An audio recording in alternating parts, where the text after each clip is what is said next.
हींअर मां जीअं सिंध क़ौमी महाज़ ज़िले लाड़काने जे सदर ऐं पंहिंजे बहादुर अॻवान साईं शफ़ीक मंदारी जो बि अर्ज़ु कंदुमि त स्टेज ते अचनि। ज़िले लाड़काने जा सदर मोहतरम साईं शफ़ीक मंदारी जो साहब।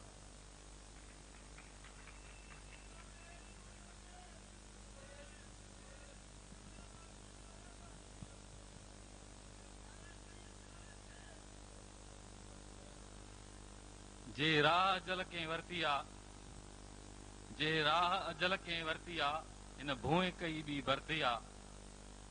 ये धरती हिन पुरवकार तकरीब जी सदारत कंदड़ साईं सिराई कुर्बान ख्वाड़ साहब, लालू असलम पठान साहब, जीएसद मुतहदा महाज जा बहादुर अॻवान सिकंदर सुमरो साहब, गुलाम नबी सुहारण ऐं असांजा पार्टीअ जा हफ़ीज़ आज़ाद हकड़ो साहब, मसीह कालानी, हाजी खान सुमरो, हुबदार मीरजत ऐं उनखां अलावा हिन पिंडाल में वेठल जीएसएन क़ौमी महाज़, जीएसएन मुतहदा महाज़ या जीएसएन महाज़ जा साथियो, एसएनटी या कंहिं पार्टीअ सां लाॻापियल दोस्तो ऐं संत परस्त साथियो, जीए सिंधु देश जी साईं जीएम सैयद। अॼोको ही जेको प्रोग्राम वर्सीअ जे मुनासिबत सां मल्हायो वियो आहे, उहो उन अॻुवाण जे लाइ आहे त तव्हां जीअं असां जेकॾहिं दोस्त ॿुधायो त वर्सीअ जा कुझु मक़सद थियनि था। हिकिड़ो मक़सदु इहो आहे त असां जंहिं जे लाइ ही वर्सी कई आहे त उहो छा हो, ऐं ॿियो इहो त उहो ख़ुदि जंहिं प्रोग्राम ते अमल पैरा हो त उहो प्रोग्राम छा हो जंहिंजे लाइ हू सिर ॾियण जे लाइ तयारु हो। उनजे लाइ त असांजो ही जेको बहादुर अॻवान हो, असां उनखे जेतिरो वेझे खां ॾिठोसीं, हू इंतिहाई दोस्तीअ में मुख़लस हुयो, हिकु पार्टीअ सां कमिटेड माण्हू हुयो, जेल में रहियो त बि बहादुरीअ सां रहियो। जेके बि हुन सां रहिया अॼु ॾींहं ताईं हुनखे उहे यादि कनि था। हू उते रहियो त उते हुन किताब तरतीब ॾिनो ऐं हुनखां जॾहिं पोइ ॿाहिरि आयो त हुनजी इहा सियासी महिनत हुई, सियासी वर्क हुई जो हू ज़िले जो सदर थियो। पर तारीख़ जी इहा सितम ज़रीफ़ी आहे त उनमें जेके सलाहियतूं हुयूं, उनमें जेके ख़ासियतूं हुयूं, उनमें जेकी जज़्बा हुया,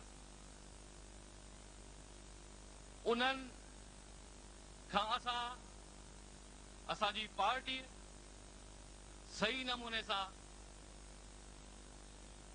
असीं कमु वठी न सघियासीं।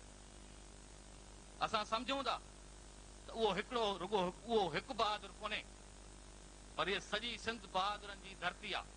सॼी सिंध बहादुरनि सां भरी पई आहे। सिंध संड नाहे थी।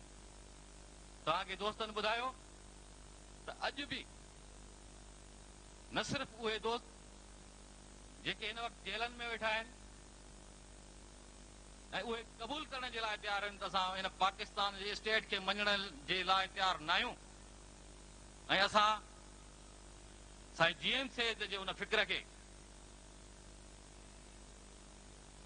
निहायती बहादुरीअ सां ऐं बिल्कुलु वाज़े नमूने सां असीं इज़हार करणु घुरूं था त सिंध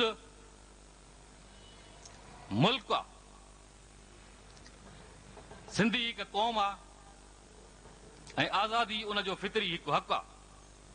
ऐं आज़ादी नामुमकिन नाहे।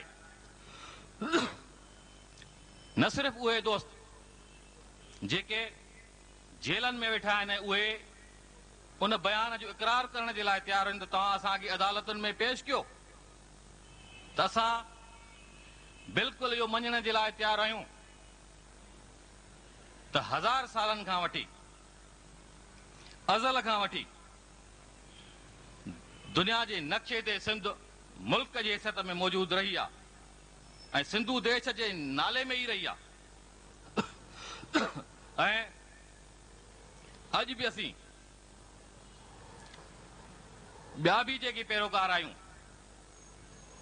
असां बि उहो न्याय ते इहो बहादुराना नमूने वाज़े नमूने असीं चऊं था त असां बि सभु असांजो सभिनी जो उहो स्टेटमेंट आहे जेको साईं GM साहिब जो सिंध ॻाल्हाए थी स्टेटमेंट आहे। पर अफ़सोस इहो थो आहे, अफ़सोस सां इहो चवणो थो पए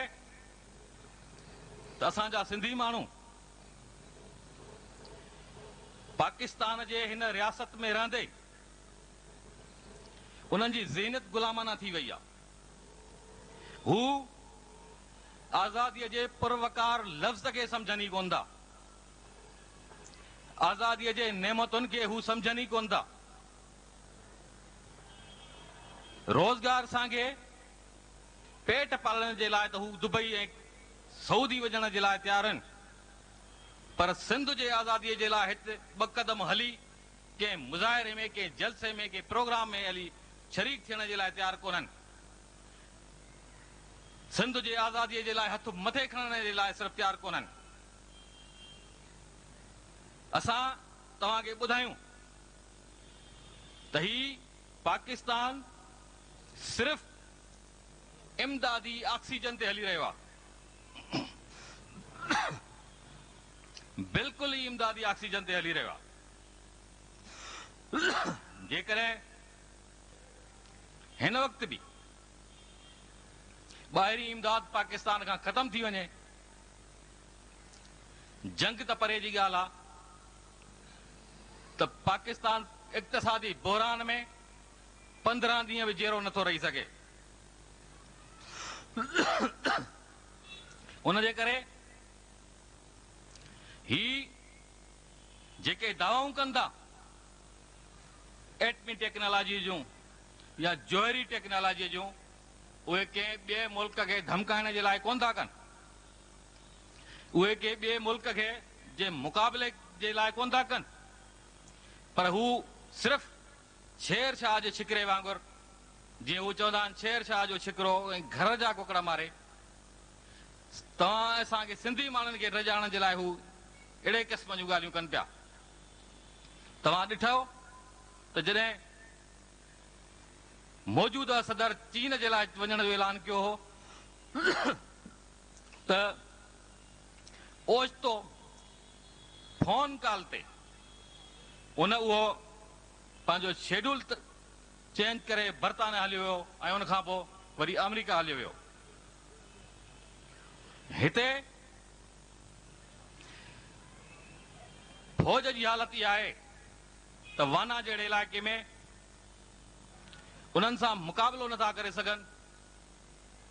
250 खां मथे फौजी तव्हां ॾिठो त उन्हनि जे उतां जे कबीलाई माण्हुनि यरगमाल बणाए छॾिया। शेख याद चयो आहे त हथ हथ ॾाटरो उभो जे करे लखे ईद जा चंड उभरी पवनि। असां तव्हांखे हिन प्रोग्रामनि जे ज़रिए इहो ॿुधाइण चाहियूं था, ॿुधाइण आया आहियूं त तव्हां पंहिंजे ज़हननि खे खोलियो, शऊर पैदा कयो पाण में।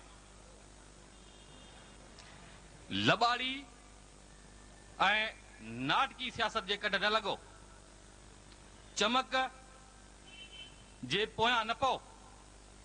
इहे जेके तव्हांखे इमदादूं था ॾियनि, इहे ख़ुदि इमदाद ते पलजनि था। सिंध उहा धरती आहे जेका समूरी दुनिया खे इमदाद ॾेई सघे थी, बशर्ते उनजा वसीला सिंध माण्हुनि जे हथ में हुजनि, उहा फिक्रे GM से तहत आज़ाद हुजे। जॾहिं